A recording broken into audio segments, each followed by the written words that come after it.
What is up? It's been a hot minute. Down here, settled in Georgia finally. It's been almost a year now. So I've been exploring the area and learning a lot about how to hunt down here, things like that. The big thing here is it doesn't ever not get hot. So I really had to do a evaluation on the gear that I was wearing, and my buddy had turned me on to First Lite after just buying all the sales rack stuff and everything that I could, that you're just sweating all the time and getting to your stand and then you're cold because you sweated the whole time, or you're just like hot as hell and nothing breathes right. So I went ahead and took the First Lite plunge. So let's dive right in. Got the box right here and we will dive in. So first thing, I wanted to get a kit that was going to balance out the heat down here, but then also something I could layer when I would go back home to Virginia on like vacation or leave or stuff like that, so I could hunt up there. So for starters, I went ahead and I picked up the Wick 150 hoodie. So this thing breathes really well. I do like in the arms, they're not baggy, they're actually like a little bit tighter, so they have like that that archery shooter's advantage, so nothing hangs up or bind when you're trying to shoot. And then also on the base layer stuff, they got the small thumb hole there, so as you're putting other things on, you're pulling that gear through, which is really nice.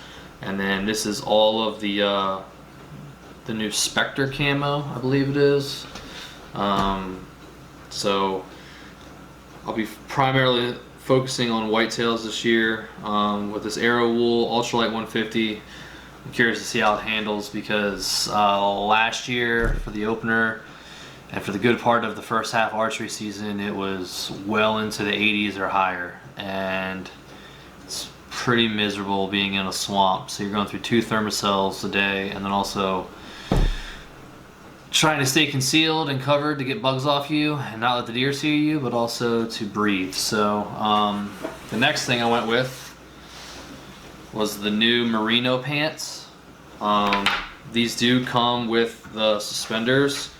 I really like that. I was used to wearing other pants that you had to wear a belt, and it's creating that pinch point right around your stomach when you're like bending over, like sitting for a long time. It wasn't comfortable, so I really like the idea of these, how you can adjust that, and they're there. They're really good.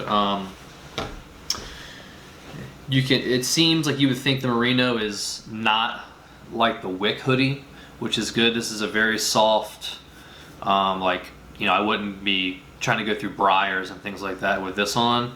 But this, I don't know if you can really tell, but the textile color is the same, but I'll try to get it in the tan part there. You can see it's got these little lines there where it's reinforced. It's not like the stretchy normal base layer pattern. Also on the back, where your heel would sit, normally if you have like a baggy pair of pants or something like that, they've sewn on this extra back part there to really buff that up. And then also there's a front button on the top here, so you can roll your pant leg up, I guess, which is cool. I mean, I didn't know that was like a thing, but my buddy that has all the First Lite gear told me that's what it's for, so we'll see. I don't know if I'll really mess with it too much, but and there's a lot of good pockets on there too. So then when I was talking about trying to build those layers out, I went to their new Whitetail Catalyst jacket. So this is for down here when it does get cold for like 3 days a year. This is going to be the perfect outer layer that I would need. The only thing I could think of is if it's like really downpouring. This isn't obviously like a rain jacket, but it says it repels it, so we'll see. I like the idea that the hood is detachable, and it's also not over cumbersome where it's going to like hang over your hat or you need to adjust anything, but it does have the adjustable bungee in the back, so if you want to do that. Another cool thing is if you are a tree stand hunter like most people are, it does have your spot in the back so you can wear your harness underneath and then run that through the back of your kit. So that's keeping a lot of that stuff out of the way, and then only having your jacket on the outside, which I think is really good. It's got like a merino slash like, I don't know, almost like a wool inside layer. Guess that's part of their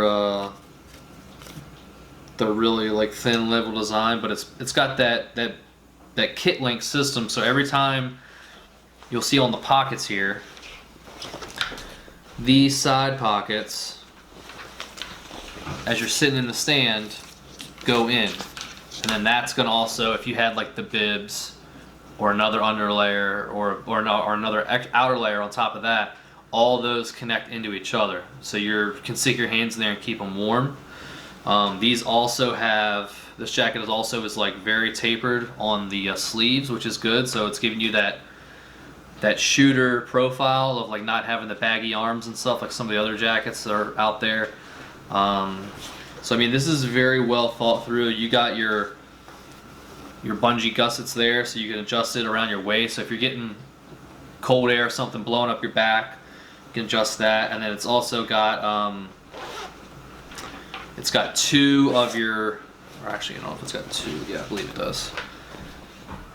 You got like these two of these water like resistant membrane pockets there that are right on your chest, so you can have your phone or your rangefinder or anything that you want to keep close by in there, and it's going to keep that moisture out. So this is going to be like the perfect outer layer for me. If I go to like West Georgia or something like that, I can just build a heavier base layer underneath it, and I've been told that thing, you'll sweat out of it, so I'll roll with that.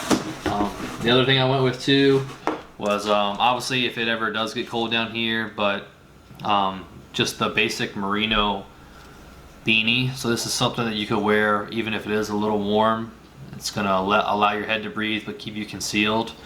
So that's good. I snagged that, and then also I just went ahead and picked up their fingerless merino gloves there.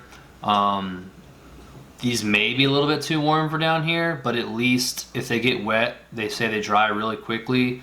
And then also I like having it fingerless, so if I need to text or do anything, like I'm not getting held up. I've tried to use those gloves with the touch screen button on there, and it's just it's a pain. So I went ahead and went with this.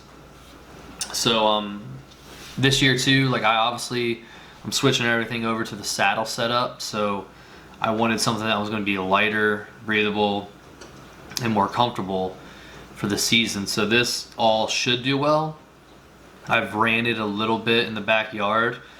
I'll try to get some video of that, but for right now, it fits really well. It's light, it's quiet, you know, and it seems very durable, even for down here, which is, I'm pretty much hunting either the edge of pines or a lot of swamp bottoms, so it can be very thick in vegetation. So I'm glad to get this video out.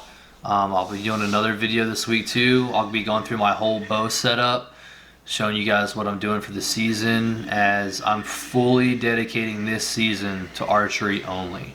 I've been pursuing it for a while. I have everything dialed in, and I'm just going to make this year the year where I fully focus on that. Most of the time I do a lot of waterfowl. I'm gonna curb that for a bit and maybe only go for early teal one day or so, and then also shoot some marsh hens to take some of that meat onto to deer camp. So stay tuned. We got some traveling hunts coming up this year. We tried doing a lot of like self-filming, as we'll be hunting a lot of public land and then some of the military bases nearby. So hang tight, like, subscribe, and follow me on this deer quest this year. Take care.